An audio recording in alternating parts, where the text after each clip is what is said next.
En los últimos años, la zona metropolitana de Guadalajara ha registrado un explosivo crecimiento de desarrollos verticales, lo que ha puesto en evidencia la falta de planeación y el colapso de servicios públicos como el abasto de agua potable y las vialidades. A partir de 2010, la ciudad comenzó a registrar proyectos verticales con edificios de uso mixto de comercio y departamentos de más de 20 niveles, especialmente en los municipios de Guadalajara y Zapopan, en colonias como Providencia, Vallarta, Colomos, Puerta de Hierro, entre otras.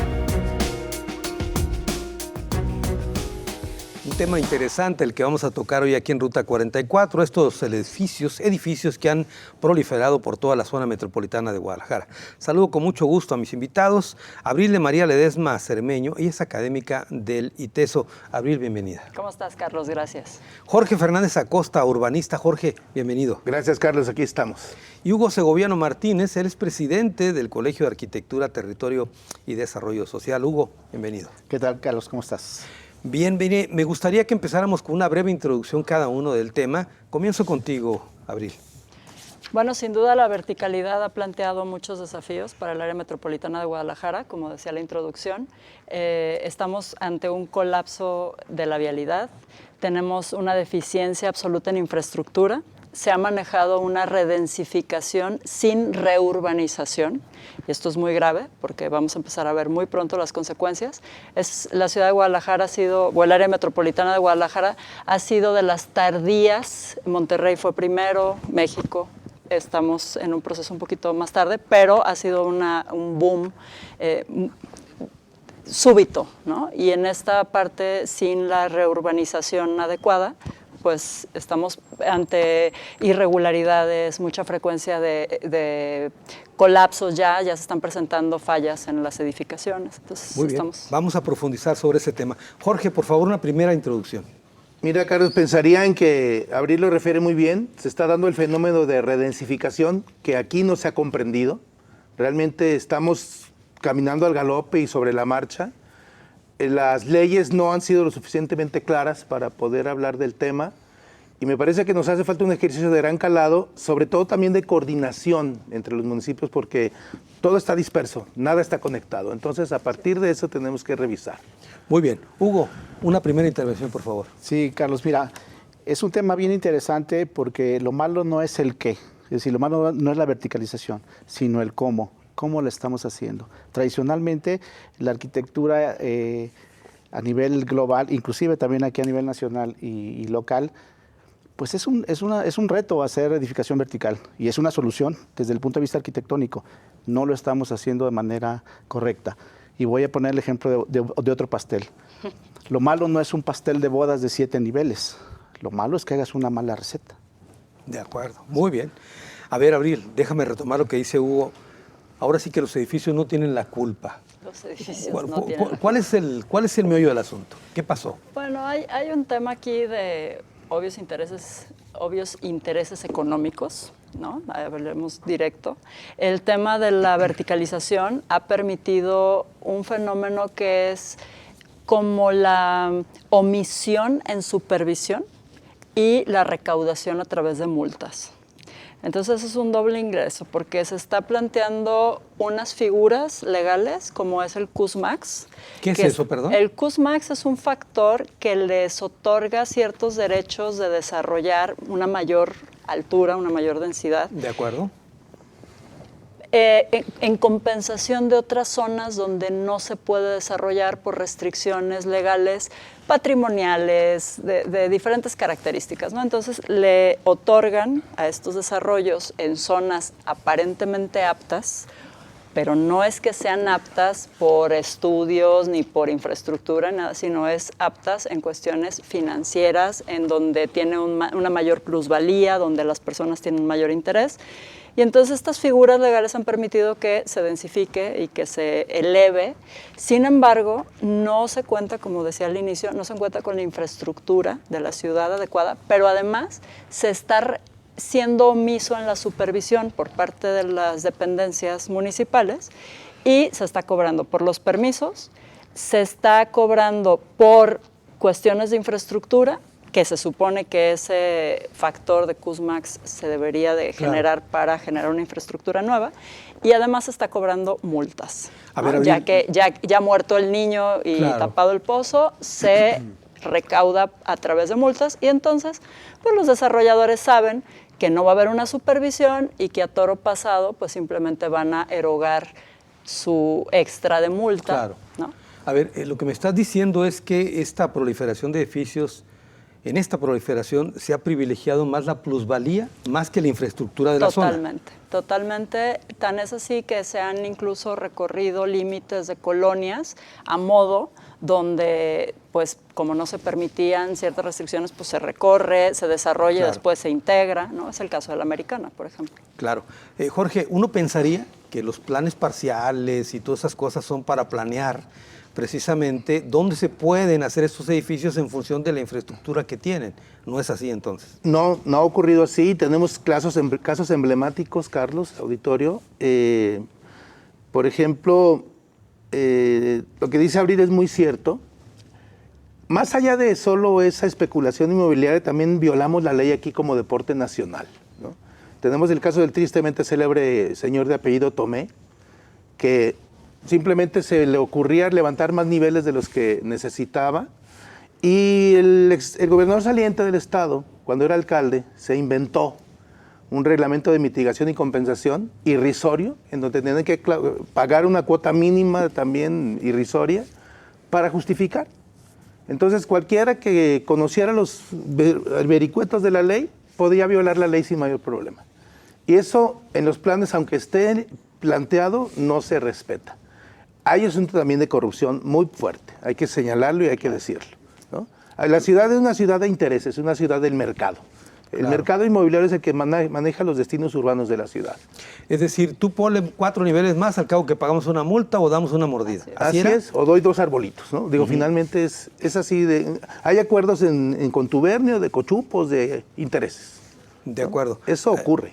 Y los planes, como te decía, ¿no se suponía que tenían que contemplar esto? No, es que realmente los planes que también promueven la edificación, como bien refiere Abril, en ese Kuznets en Zapopan y el ICUS en Guadalajara, no miden las consecuencias de la urbanización, porque hay un concepto que se llama renovación urbana, que no ha ocurrido en Guadalajara en los últimos 60 años.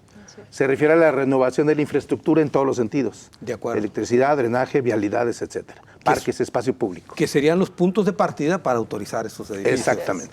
Muy bien. Hugo, a ver, hablemos de esa receta que está mal hecha, de esos edificios. Sí. Mira, evidentemente, bueno, haciendo referencia un poquito al tema de los planes, ha habido algunos ejemplos que no son malos, años atrás. Aquí en Guadalajara, el caso de un plan parcial que se hizo en la zona del Expo, el caso de Andares, donde se generan impactos de igual a igual. De eso a que las soluciones de los edificios estén bien, bueno, habría que revisarlos, o estén mal, habría que revisarlos, ¿no? Pero el tema de determinar polígonos de actuación para verticalizar es un buen ejercicio, porque los impactos primero son de igual a igual. Es decir, si yo tengo una torre, un polígono, donde tengo torres de un lado, del otro, los impactos que se generan en términos ambientales, de asoleamiento, de infraestructura, se pueden primero localizar de manera puntual. Y es decir, estás haciendo una receta correcta. Y estarías definitivamente estableciendo una normatividad que deberían cumplir específicamente, porque en materia administrativa, y aquí la arquitecta y abogada no me dejará mentir, en materia administrativa se aplica el ordenamiento más específico. Por eso los planes parciales nos sirven para aplicar y hacer ley, decretarlos, hacerlos ley y aplicar una serie de normatividades específicas a un determinado territorio. Entonces, ahí está la receta. ¿Cuál es el problema? En 2003 se hicieron los planes parciales para Guadalajara. En 2010 los hicimos, estando en Aristóteles en el gobierno municipal, pero el de la zona 2 Minerva se ampara. Y entonces dicen, aplicamos los del 2003, pero como los del 2003 eran muy restrictivos, es decir, no era momento de redensificar todavía en el 2003, en 2010 ya estábamos con la idea de redensificar por los ejes de alta movilidad, etcétera. Ya traíamos el programa de ordenamiento urbano del municipio, ya nos daba la receta del pastel. y los urbanistas que estábamos haciendo los planes, estábamos haciendo ese pastel con esa receta. Es decir, redensificar los ejes de alta movilidad, etcétera, etcétera, etcétera. Se amparan, se echa para abajo el de la zona 2 Minerva. ¿Y qué pasa? Se crea una comisión de desarrollo urbano ahí en el municipio para precisamente, te pones a pensar después, pues se ampararon para poder tener una receta administrativa para autorizar proyectos a modo, ¿verdad? Que es lo que decía Jorge y decía Abril. Sí, como decía Jorge hace un momento. Es correcto. Y entonces resolvieron de esa manera. Y entonces no tienes un buen pastel, lo que tienes son rebanadas regadas en toda la ciudad, porque tiene un lote, Tomé, tiene otro lote, no voy a dar nombres, pero... A ver, yo por ejemplo veo lo que tú mencionaste, que me parece muy interesante, que dijiste que solamente un polígono tuviera la misma naturaleza. Yo pienso en las ciudades, por ejemplo, de Estados Unidos, que en el Down Center, ¿cómo le llaman? Downtown, sí. Ahí es donde tienen grandes torres en una sola zona. Así decías tú, ¿no? Sí, de hecho, uno de los casos que analizamos precisamente para esto es Nueva York. A ver, Nueva York, a finales del siglo XVIII, cuando empieza su verticalización con rascacielos, ¿sí? Pero Nueva York en ese tiempo ya tenía edificios de 8, 10, 12 niveles, a finales del siglo XVIII, ¿sí? Entonces, a finales del siglo XIX, los 1890 por ahí. Entonces, ¿qué hace Nueva York? Lo único que le quedaba para poder densificar y darle respuesta a una necesidad, hablaba yo en la mañana en el programa de radio de los porqués, o del porqué del porqué, ¿no? Había una necesidad de densificar. ¿Por qué? Por la actividad económica. Claro. La única opción que tenía era extruir su retícula hacia arriba. Muy bien, tengo que hacer una pausa. Regreso con más del tema.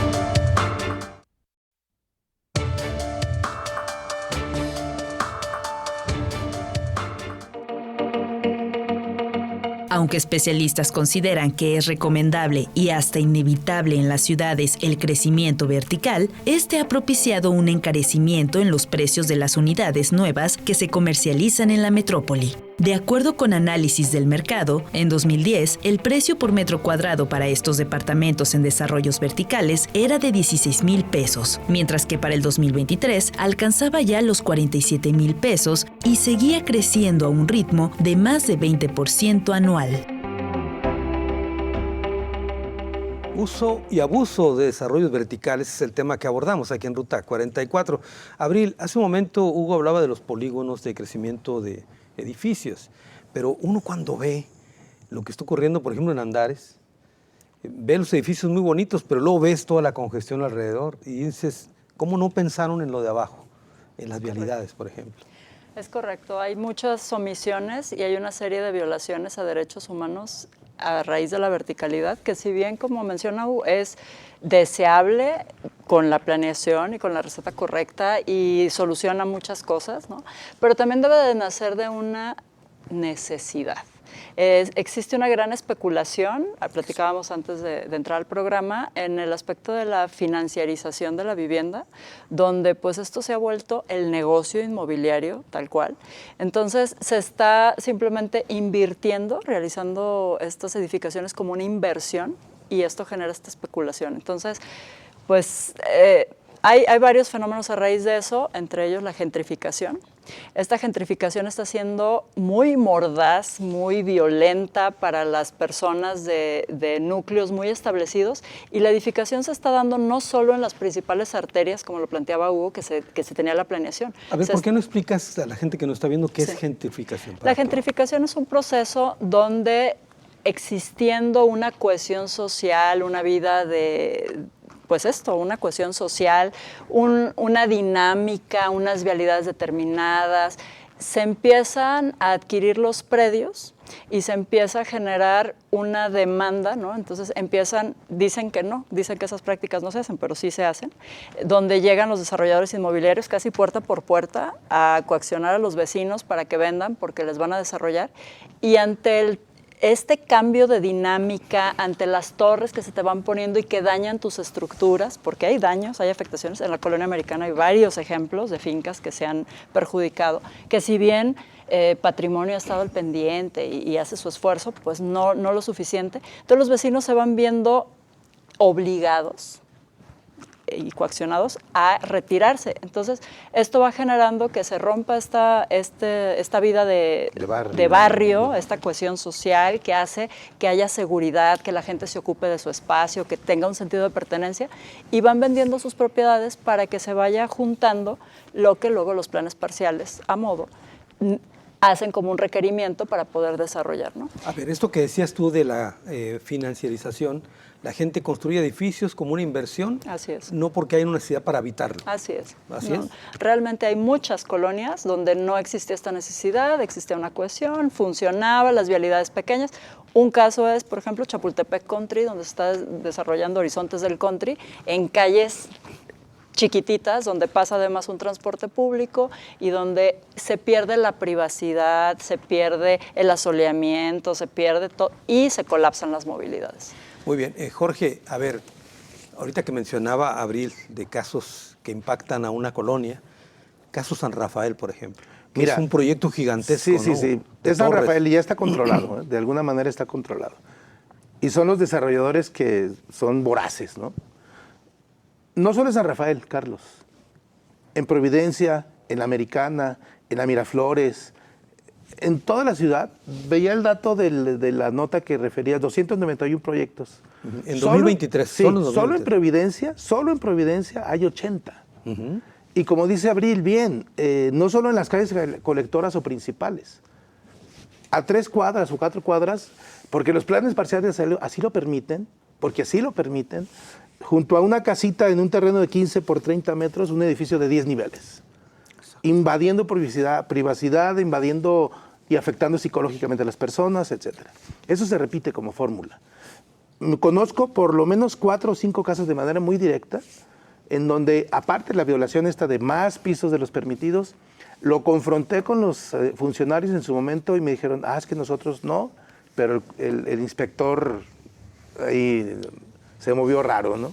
Y entonces, eso es lo que le da el traste a todo proyecto de planeación de la ciudad. Realmente las prácticas son insanas, eso es lo que nos mueve y nos motiva. Y sí ocurre el desbordamiento constructivo. San Rafael iba a ser un caso emblemático, Iconia iba a ser un caso emblemático de saturación urbana, de una densificación incontrolable que afectaba todo, ¿no? Claro, ahora el tema de los servicios también, ¿no? Sí. Son colapsados, no solo las vialidades, sino el abasto de agua, electricidad y todo, ¿es correcto? Así es, exacto. Es que la afectación no solamente es a la infraestructura física, sino al espacio público, al espacio que requiere la gente para el esparcimiento. Construyes de más, pero no les das espacio abierto. Es correcto. Provoca hacinamiento, provoca males psicológicos, provoca conflictos sociales, ¿no? Así es. En Iconia, por ejemplo, clase alta contra la gente que vive de un nivel más bajo, en Huentitán, eso iba a provocar conflictos. Ahora, hay una ciudad tensionada. Hay quejas de vecinos de esos edificios gigantescos donde aseguran que han incrementado en forma impresionante su consumo de electricidad, porque ya no les llega la luz del día y tienen que prender la luz más horas en el día. Por ejemplo, ¿no? O sea, hay daños indirectos, hay afectaciones de todo tipo. Las comunicaciones, simplemente. Los teléfonos ya no funcionan igual cuando se te planta una torre a un lado, ¿no? El internet. Y eso, pues, a la dinámica de la gente cotidianamente le afecta. Claro. Muy bien. Hugo, pareciera que este tema de la receta del pastel es muy compleja y no, ¿verdad? Tendría que haber sido más sencillo, planeado, etcétera.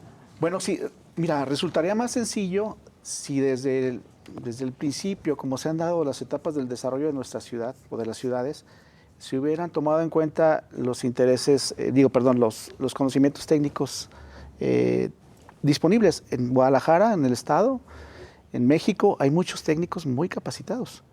Y entonces, el problema no es cuestión de capacidad técnica, el problema ha sido tal vez problema de voluntad política o de inmediatismo. Y es una gran incógnita que le pone uno a los periodos de la administración municipal. 3 años. 3 años se pierde. Es más, ni alcanza siquiera el plazo de lo que es el corto plazo, valga la redundancia, ¿no? Que estamos hablando de 5 años. ¿Sí? Entonces, o mediano plazo, pues 5 años. Entonces, como no hay ese tipo de situaciones, pues evidentemente no hay capacidad para planear y reconvertir tu ciudad. Te voy a poner un ejemplo de que sí se puede hacer. El tema de la normatividad para los pueblos mágicos, que es una normatividad federal y llega y hace un cambiadero de infraestructura para que este pueblo se convierta en mágico. ¿Qué hace? Bueno, pues excava y hace los drenajes nuevos, el agua nueva. La comisión y las telecomunicaciones se van al subsuelo, ¿eh? Y ya se queda el pueblo mágico. Y no lo podemos hacer en Guadalajara. Sí, claro. Pues ni que fuera algo tan difícil. Si tú le preguntas a un ingeniero o a un arquitecto, un urbanista, oye, ¿se puede hacer esto para reconvertir Guadalajara? Claro que se puede. ¿Qué es lo que ha faltado? ¿Dinero? Pues no creo, con la magnitud de inversiones que están haciendo. El problema es que está un edificio allá, otro acá. Ahí está el problema de los polígonos. Eso es lo que te iba a preguntar. A ver, yo puedo entender que definas un polígono para esta zona, ¿no? Y que atiendas, por supuesto, el colapso que va a venir. Pero ¿cómo entender, por ejemplo, que en Guadalajara hay edificios por todos lados? O sea, no hay una zona específica donde se pongan edificios. Estoy pensando incluso en la zona de Valle Real, ahí por donde está Solares, Hacienda y todo eso. Sí. Ahí hay unos, en Solares hay otros. Y luego si te vas para la colonia americana, pues hay muchos, Américas hay otros, etcétera. Y eso tiene que ver con el tema de la idiosincrasia tapatía, ¿sí? Que es, primero, la idea romántica de tener una ciudad horizontal. Pero luego, la otra parte de la idiosincrasia tapatía, que es la voracidad inmobiliaria, que es lo que estaba hablando Abril, lo que estaba hablando Jorge. Es decir, pasa algo con los tapatíos muy curioso. Por ejemplo, si tú en una glorieta que está controlada por semáforos, se descomponen todos los semáforos, no se pasa a nadie. En el momento que se pasa el primero, se pasan todos. Es lo mismo en los negocios. Si alguien fue a China y se trajo estufas, van todos los estufas. Van todos. Si alguien empezó con lo inmobiliario, van todos. Y entonces ahí es cuestión de idiosincrasia, ¿sí? Ahora, por ejemplo, que en esta historia, Abril, de estos edificios, insisto, los edificios no tienen la culpa, ¿qué tanta responsabilidad tienen las autoridades? Porque yo veo, por ejemplo, había un proyecto de construir edificaciones en el Parque Morelos, por ejemplo. Sí. Había otro ahí. Y se está desarrollando alrededor del Parque Morelos con unos acabados deplorables, vergonzosos. Creo que la zona otorgaba la posibilidad, existe transporte público colectivo, tenemos el macrobús, tenemos rutas de transporte público, está un parque central, o sea, creo que era un buen polígono. Sin embargo, ahí volvemos a la voracidad, ¿no?, inmobiliaria, donde le restan a los acabados y ya me imagino, eso es lo que se ve, quiero pensar lo que no se ve. Y por otro lado, estamos ante una total desfachatez entre la omisión de la supervisión. Es imposible que Obras Públicas tenga el personal suficiente para supervisar 300 torres con todos los procesos que implican a la vez. Ningún municipio, ni Zapopan, ni Guadalajara, ni ninguno tiene el cuerpo técnico para las supervisiones, y los que deben de hacer esas supervisiones son los directores responsables de obra, que son estos particulares capacitados por los colegios, certificados por los colegios, que están siendo totalmente omisos y que desconocen absolutamente su labor y las implicaciones, y que no ha habido las sanciones adecuadas porque en una ciudad de esta magnitud no se cuentan con tribunales especializados relativos a lo urbano, o sea, todo se va al tribunal de lo administrativo.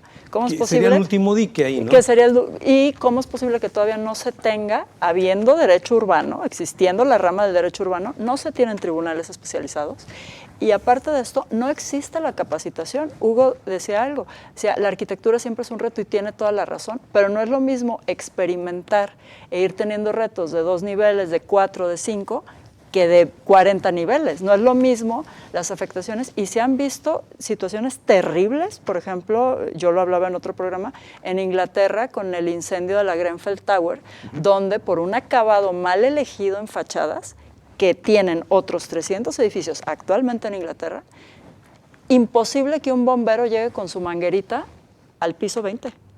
cómo se van a resolver las contingencias de todas estas autorizaciones. O sea, hay un tema, hay muchos aristas del tema. Ahorita que dijiste del tribunal, un tribunal especializado, ha sido el tribunal administrativo el que ha abierto la puerta a muchas de estas construcciones irregulares. Porque, como decía Jorge, o sea, quien sabe las oscuridades y las lagunas de la ley, ahí está la facultad discrecional de la autoridad, pero también está la arbitrariedad cuando se abre demasiado. Y por otro lado, no hay capacitación todavía en Jalisco. Ninguna universidad tiene un programa de capacitación, ni ningún espacio tiene un programa de especialización en la verticalización. Muy bien. Tengo que hacer otra pausa. Regreso contigo, Jorge, y les dejo aquí nada más una inquietud. Los sistemas de drenaje en Guadalajara están colapsados y, sin embargo, siguen creciendo edificios. Oye, lo que tú comentas.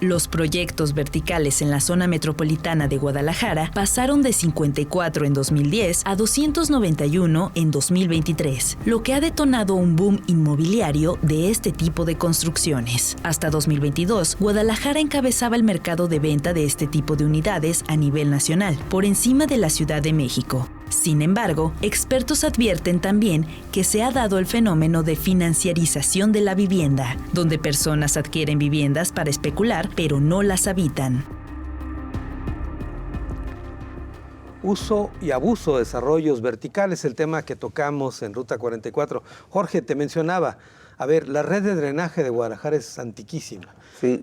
Y se ha dicho que hay que renovarla, y sin embargo, pese a esas redes, se siguen habiendo más edificios y más edificios. Sí, vaya, refieres un caso que además nos tiene colapsados cuando llueve, ¿no? En los temporales Sí, claro. de lluvias el drenaje no funciona. En Guadalajara se apostó por los colectores, pero tampoco fueron suficientes.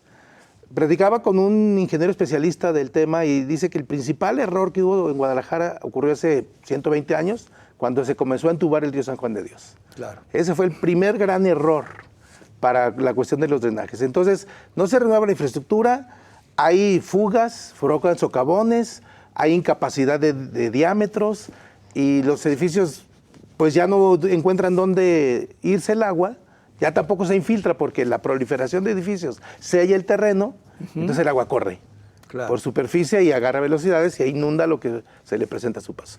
Ahora hay otro término técnico que utilizan, por ejemplo, en el CIAPA, que me parece muy bueno, que se llama factibilidad. Ah, sí, la factibilidad. Entonces, otorgan una factibilidad. ¿Qué significa eso? Bueno, tú haces un desarrollo y vamos a ver si es factible que haya agua potable. Y siempre es factible. Y drenaje, ¿no? También drenaje. Y siempre es factible, Jorge. ¿Qué pasa ahí? Es lo mismo, Carlos. Mira, finalmente tenemos que entender que tenemos buenas leyes, pero no sabemos aplicarlas. Y tratamos siempre de violar la ley. Hablaba yo hace un momento de la afirmativa ficta. Es una fórmula bien sencilla que los desarrolladores entendieron y las autoridades comprendieron, ¿no? Comprendieron desde el punto de vista del dinero. Del dinero, ¿no? Es decir, yo te pido permiso de hacer algo, la autoridad se hace pato, y el otro dice, pues no me hiciste caso, no me respondiste, yo hago lo que quiero hacer. Sí, porque ¿no? Con esa figura, si no te responden, lo dan como un hecho de que está autorizado. Es autorizado, ¿no? Entonces, la gente tiene ese principio de construcción aquí en Guadalajara, ¿no? Y la autoridad, como dice, no tiene la capacidad para coaccionar, para revisar, para exigir.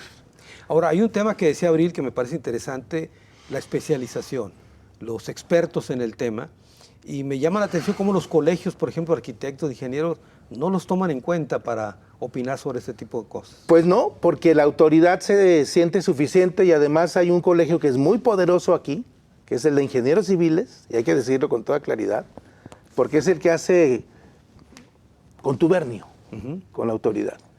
Y a partir de ahí los colegios de arquitectos, los de abogados, los de urbanistas, pues simplemente son partícipes a distancia de lo que está ocurriendo en la ciudad. La ciudad es producto del mercado inmobiliario, del cártel inmobiliario, ¿verdad? Es el que hace el negocio de la vida.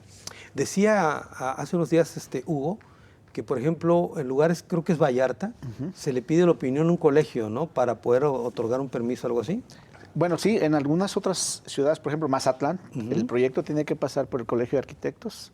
Él determina, evidentemente, cuando se cobra por el proyecto, da todo lo previo a la licencia. La licencia no la da porque esa es facultad y facultad del potestad municipio, sí, claro. Pero sí, efectivamente, también en Cancún, en el municipio de Solidaridad, en Benito Juárez también. Sí. Y, Oye, si me permites, Hugo, perdón, porque te conozco de caso directo y perfectamente, Vallarta revisa los proyectos y los aprueba. Y se los pasa al municipio, ¿verdad? O sea, es una opinión técnica, vamos. No, es una autorización. O sea, Vallarta previa, ¿no? autoriza previamente los proyectos para que el municipio simplemente recaude el recurso. Claro. ahora, sin embargo, yo te comentaba hace algunos días, aquí en Guadalajara el destino nos alcanzó. Y el destino nos alcanzó porque no hemos reconvertido nuestras redes, ¿no? Abril usa una palabra que se me hace correcta, la reurbanización, la reconversión de toda la urbanización de nuestra ciudad. La urbanización es el acto que perfecciona precisamente el suelo urbano y garantiza la calidad de vida de los habitantes. Claro. Evidentemente tiene que ver con infraestructura, con banquetas, con arbolado, con movilidad, con todos los temas que necesitamos en la ciudad. Esa es la urbanización. ¿Qué pasó? En algunos casos, alguna infraestructura es de hace más de 100 años, algunas es de hace más de 50 años. Ahí está funcionando. Y pongo el ejemplo del CIAPA, que es un instituto o un sistema, un organismo que tristemente está alejado de querer reconvertir la infraestructura de la ciudad. Está enfocado a recaudar y recaudar de manera legal o a veces no tanto, ¿no? Y entonces él de manera muy orgullosa dice, y vamos por 400,000 cuentas del Salto. O sea, no dicen, vamos a hacer tanta línea nueva de drenaje y no, van por las cuentas, así como a Tlajomulco y así como a Zapopan. Qué triste que un organismo que es precisamente el Sistema Intermunicipal de Agua Potable, no dice el sistema recaudatorio de las cuentas de agua, no, Sistema Intermunicipal de Agua Potable y Alcantarillado. Claro. Entonces, ¿cómo se desvirtúa? ¿Cuál es la falta de sensibilidad de los que han estado administrando ese tipo de instituciones y la falta de voluntad política para arreglarlos y para hacer lo que se tiene que hacer, ¿no? Abril, ¿hasta dónde esto de los edificios se ha vuelto una moda? Pues más que una moda Me refiero a la gente que quiera vivir en un departamento de eso. Yo considero que como voluntad no es tanta, sino que es la opción. No conozco yo a una persona que haya expresado, salvo muy honrosas excepciones, una satisfacción y una calidad de vida, porque se demerita la calidad de vida. La organización vecinal, las actas constitutivas para el condominio, las cuotas son altísimas, es pagar una renta. Es lo que antes equivalía a una renta de una casita, ahora es la cuota para la administración. Son administraciones oscuras y mal llevadas, o sea, es estacionamiento peleado, mal planteado, es congestión. Hay casos, obviamente, de muy alto nivel adquisitivo, de poder adquisitivo muy alto, donde se tiene mucho más control, más regular y mejor calidad del espacio. Pero en el grueso de la población, creo que son las opciones más económicas y como ya vimos en las cápsulas, pues no son económicas para nada, ¿no? Claro. Arriba de 45,000 pesos metro cuadrado por vivir en el aire, por no tener garantía en seguridad, en un incendio, en un sismo, en nada, y con acabados tan deficientes, yo creo que es la opción que queda porque ya la adquisición de tierra firme está prácticamente imposible. Hay algunos edificios que han proliferado que tienen que ver con mixto, con comercio, con otro tipo de cosas. A eso me refería también, ¿no? El uso mixto se ha dado porque, bueno, pues hay que otorgar servicios y se ve es positivo y ocurre en todo el mundo cuando no tienes que, además, circular o moverte mucho para poder adquirir tus bienes o tener algún servicio, un gimnasio, una tienda de conveniencia, algún salón de belleza, lo que sea. Eso es positivo. Sin embargo, pues también para esos establecimientos el encarecimiento de las zonas por la verticalización pues también impacta en los costos de alquiler, de renta, de adquisición. Claro. Entonces, también se vuelven servicios costosos. Sí. Jorge, ¿hasta dónde este tipo de verticalización ha contribuido a que en Guadalajara las rentas, por ejemplo, se hayan disparado? Porque muchos lo utilizan para el sistema de estancias cortas, ¿no? Sí, Airbnb. Es correcto. ¿no? Sí, de hecho, la colonia americana tiene muchos desarrollos de ese tipo para esa gente. Claro.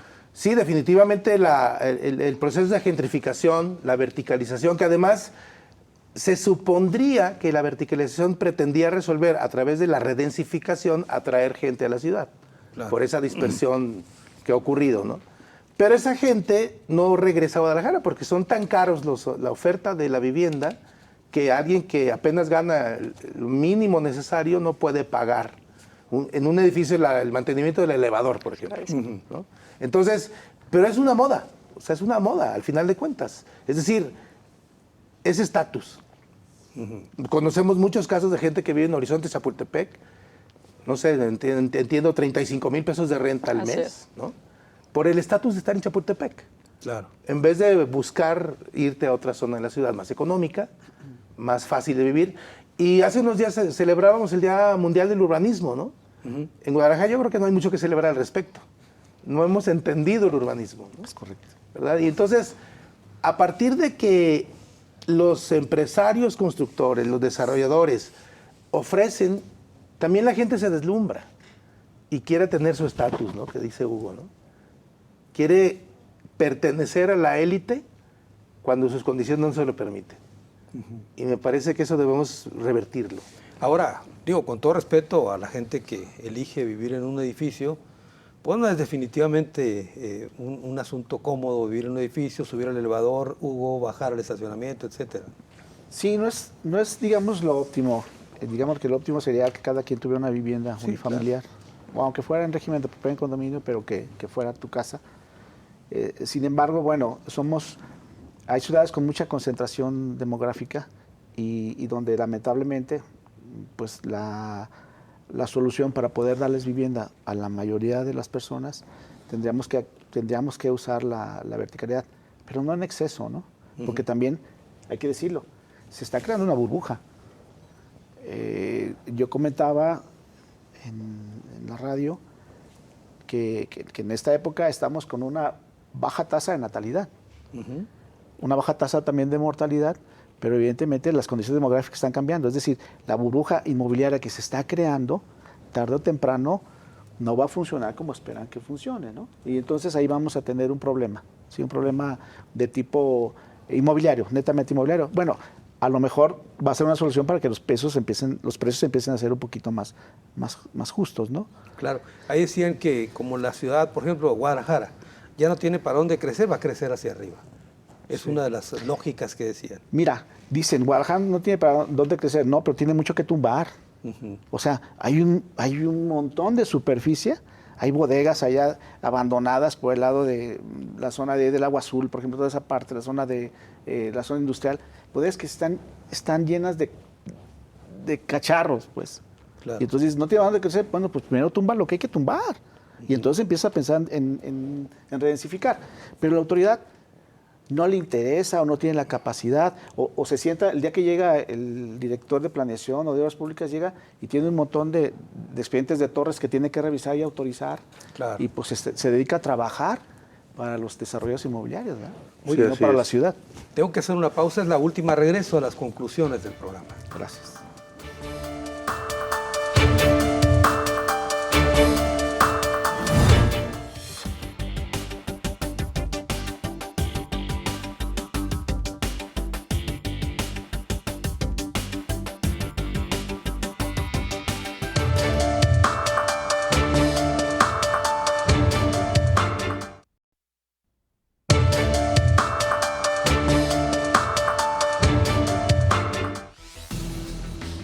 proliferación de desarrollos verticales en la zona metropolitana de Guadalajara impacta directamente en los costos de servicios para las fincas aledañas, ya que al bloquear la luz solar deben gastar en electricidad para iluminar sus hogares. Los desarrollos también han impactado en el volumen de agua potable y en el colapso de las vialidades en la zona, como los casos de Andares, zona de Valle Real, entre otras, donde la circulación vehicular es un martirio. Vecinos, por ejemplo, del complejo de edificios del Parque San Rafael denuncian que comienzan a recibir en forma intermitente el abasto de agua.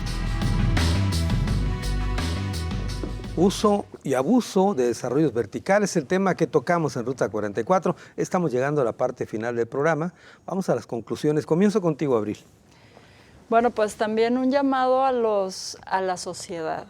La ciudad es de los ciudadanos, no es de los desarrolladores inmobiliarios, es de los ciudadanos. Tenemos que estar presentes en estos temas, tenemos que estar vigilantes, tenemos que informarnos y tenemos que saber qué estamos comprando, a quién se lo estamos comprando, en qué condiciones. Porque a la hora de las reclamaciones de todos estos temas, tenemos que tener presente que el Estado tiene responsabilidad patrimonial, que los desarrolladores tienen sus responsabilidades, directores responsables de obra también.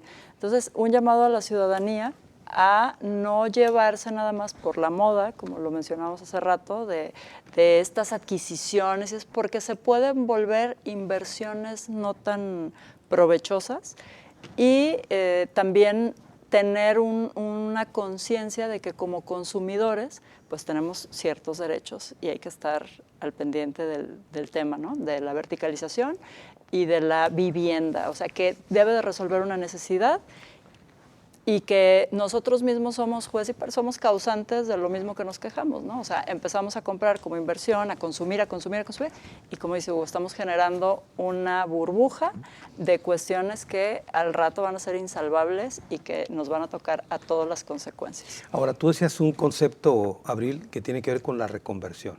Finalmente los desarrollos ya están ahí. ¿Se puede reconvertir la ciudad para eso? Se puede reconvertir, se debe de reconvertir. Y pues, como decía, habemos muchas personas en la parte técnica que no solo estamos dispuestos a participar, sino que hemos sido constantes en levantar la mano y decir, aquí estamos, voltéenos a ver, ¿no? Porque es necesario para esta reconversión que se haga de una manera adecuada para que ya no se siga echando más pisos al pastel que no está bien estructurado. Sí, porque así como está ahorita lo que hemos estado comentando en este programa, el problema es que siguen autorizándose más torres, ¿no? Siguen autorizándose con proyectos incompletos, con proyectos cambiantes. Y hay otro tema muy importante aquí, que es la transparencia. La transparencia es nula porque al momento de las reclamaciones la autoridad simplemente te dice no te puedo dar los expedientes, no te puedo dar información, esto está en litigio y simplemente te niega. Entonces nos vemos en esta indefensión donde pues no tenemos elementos. Muy bien. Jorge, por favor, tus conclusiones. Estaba pensando en tratar de hilvanar algunas líneas de reflexión. Una de ellas en la parte positiva de la verticalización, en cuanto a aquella ciudad de 15 minutos, ¿no? En las cercanías. Eso, una buena verticalización permitiría ese desarrollo urbano más armónico, volviendo al barrio, ¿no? Pero, sin embargo, esa paradoja, al final de cuentas, se contrapone a la parte de la verticalización por el negocio, que no piensa en las personas. Y eso afecta seguridad, movilidad, infraestructura, psicología, espacio público a las personas. Uno de los argumentos que tienen los desarrolladores de la verticalidad es el desarrollo orientado al transporte como negocio. Y lo hemos cuestionado. Debería pensarse el desarrollo orientado a las personas, ¿sí? Para precisamente que la torre no sea el motivo de la fracturación social, ¿no? Entonces la gente, hay una competencia desleal inclusive de los desarrolladores contra las personas que pueden a veces conseguirse un departamento o en la mayoría de los casos no pueden conseguirlo. Entonces, ¿qué debe pasar? Un ejercicio de revisión de la ley en cuanto a planes parciales, lo que decías al principio, en cuanto a una coordinación de la ciudad para poder planear esos barrios, esos polígonos, ¿no? Para que entonces a nivel de metrópoli organicemos la ciudad de manera funcional y haya orden. Nos hace falta poner orden en la ciudad. Un aspecto que se nos pasó comentar, y te lo planteo, el tema de los fraudes. Porque de repente se empiezan a vender maquetas de proyectos que nunca se construyen. Y como dice Abril, luego no hay información para la persona que fue fraudeada, ¿no? Sí, digo, ahí la gente tiene que ponerse muy, muy viva, ¿no? La verdad es que nos falta cultura urbana, ¿no? Hay que recordar, a partir de lo que decía Hugo, la ciudad se compone de los 3 elementos: polis, urbe y civitas. La política es la administración, los planes parciales, la parte física de la ciudad, la parte urbana, que permite la convivencia, pero la civilidad nos ha hecho falta en Guadalajara, nos hace falta enterarnos para poder exigir y para poder adquirir con beneficios para todos una vivienda. A ver, a la luz del mundo real, de lo que ocurre, Jorge, tengo entendido que la ley permite que un desarrollador pueda empezar a hacer una preventa a partir de una maqueta. Sí. ¿No tendría que modificarse la ley para que esto ya no vuelva a suceder? Porque muchos fraudes han quedado en maqueta. Sí, tendría que modificarse. A ver, primero construye y te permito vender. Es que, como dice Abril, tenemos que modificar la ley, los planes parciales, los planes de ciudad, ¿no? Y la gente también tiene que enterarse de los procesos legales y normativos. Hay otras cosas que están ocurriendo, ¿eh? Hay un cártel que se está robando propiedades. Ya ni siquiera llegan ni le tocan a la gente, sino que simplemente le dicen, sabes que ya no es tuya, mi rey, vas para afuera, ¿verdad? Y eso está ocurriendo en Guadalajara desde hace muchos años. Muy bien. Hugo, por favor, tus conclusiones del tema. Mira, de acuerdo al tema que tocamos, digamos que la primera conclusión a efectos de generar una especie de diagnóstico sería, y tiene que ver con lo que menciona Jorge y también con lo que menciona Abril, que la inversión inmobiliaria se ha convertido en una máquina de generar riqueza, descuidando el objetivo de la función de los edificios. Es decir, no importa para qué es, o sea, yo hago metros cuadrados y esos metros cuadrados significan X número de pesos, ¿no? Alejándose inclusive o allanando inclusive los derechos fundamentales, que ya lo decía perfectamente Abril, ¿no? Entonces, ese es un tema muy controvertido. ¿Por qué? Porque está alejando al empresario inmobiliario de lo que debe ser la responsabilidad social.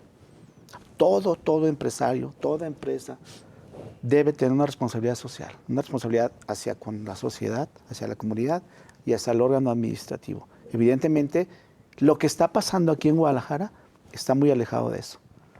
Evidentemente, como bien lo dice Jorge, está la esfera de la administración, ¿no? Y en ese tema de la administración urbana, pues está rebasada por estos intereses inmobiliarios. Es decir, se convierte en parte de la maquinaria del empresario inmobiliario para agilizar permisos, para que no haya ni siquiera, ya no garantías peso a peso, siquiera una fianza. Te voy a dar un ejemplo. En obras de urbanización, para que tú puedas empezar una preventa, tienes que garantizar con una fianza de acuerdo a lo que te falte por urbanizar.